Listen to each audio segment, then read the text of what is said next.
NTV time, जनता की बात जनता के साथ। देवसर के एमएलए ने बादल फटने से प्रभावित डांडेर गुंड का दौरा किया, प्रभावित परिवारों को मदद का भरोसा दिलाया।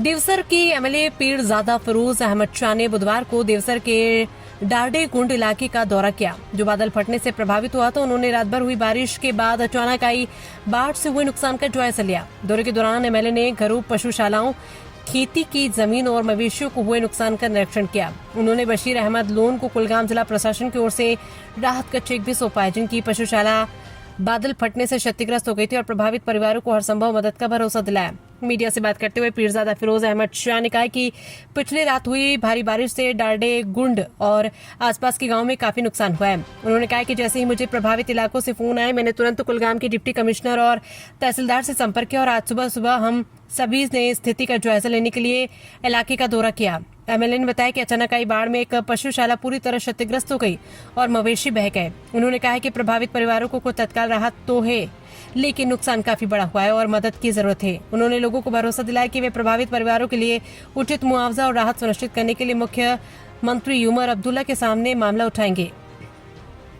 उन्होंने कहा कि हमारी सरकार प्रभावित लोगों को हर संभव मदद देगी।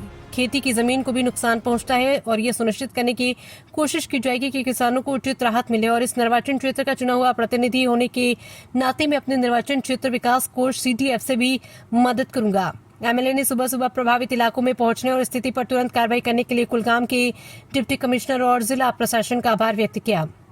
उन्होंने अल्लाह का भी शुक्रिया अदा किया है और भारी बारिश और बड़े पैमाने पर नुकसान के बावजूद किसी की जान नहीं गई, इसे बहुत बड़ी राहत की बात बताया।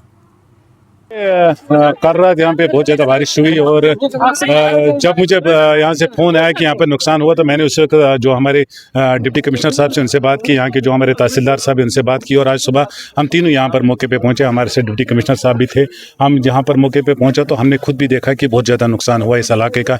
जो गंगडार एरिया है, इसके साथ साथ जो है पानी नीचे उतरा है, उसमें देवसर को भी नुकसान हुआ है। वहाँ घरों के अंदर पानी आया। यहाँ हमारा सैयन एक इलाका उस साइड पड़ता है, वहाँ के घरों तक भी पानी पहुँचा है। काफ़ी नुकसान हुआ इस इलाके में। यहाँ पर कुछ काऊ शेड जो है जो पूरे बह गए, इनका जो माल मवेशी है वो भी उसमें बह गए। इसके साथ साथ कुछ मकानों को नुकसान पहुंचा और मौके पे हम जितना कर सकते थे कि डी साहब हमारे साथ थे, कुछ रिलीफ तो हमने इनको दिया है, लेकिन मैं मानता हूं कि रिलीफ बराबर नहीं है, नुकसान बहुत ज़्यादा है। और मैं वज़ीर आला जनाब उर्ला साहब से मिलकर इनके बारे में बात करूँगा और जो हम सरकार कर सकती है हमें इनके लिए वो काम कोशिश करेंगे, इनको मुआवजा मिले, क्योंकि यहाँ पर एग्रीकल्चर का भी नुकसान हुआ है। तो इसलिए हम मिलकर बैठकर इंशाल्लाह ताला इनके लिए जो हम कर सकते हैं, सरकार जो कर सकते हैं, मैं ज़रूर ये बात आगे लेकर इनके लिए जो मुआवजा होना चाहे वो पूरा मुआवजा हम देंगे, क्योंकि मैं इनका नुमाइंदा, मेरी जिम्मेदारी है और जितना मैं हो सकेगा मैं अपनी CDF से भी इनको कुछ मदद करूंगा, क्योंकि ये हमारे लोग हैं। काफ़ी नुकसान हुआ है, पूरी रात ये जागे थे और DC साहब का भी शुक्रिया ये वो यहाँ पर आए और हम मिलकर हमने एक एक घर तक गए। हम हर एक घर को हमने नज़र दी कि कहाँ कहाँ पर नुकसान हुआ है। कोशिश मेरी यही रहेगी कि ये तो अल्लाह ताला की तरफ से और इसमें हमें अल्लाह का शुक्र भी अदा करना चाहेगा, कोई जानी नुकसान नहीं हुआ है। चलो जो नुकसान हुआ उसकी भरपाई हम कर सकते हैं वो हम ज़रूर करें।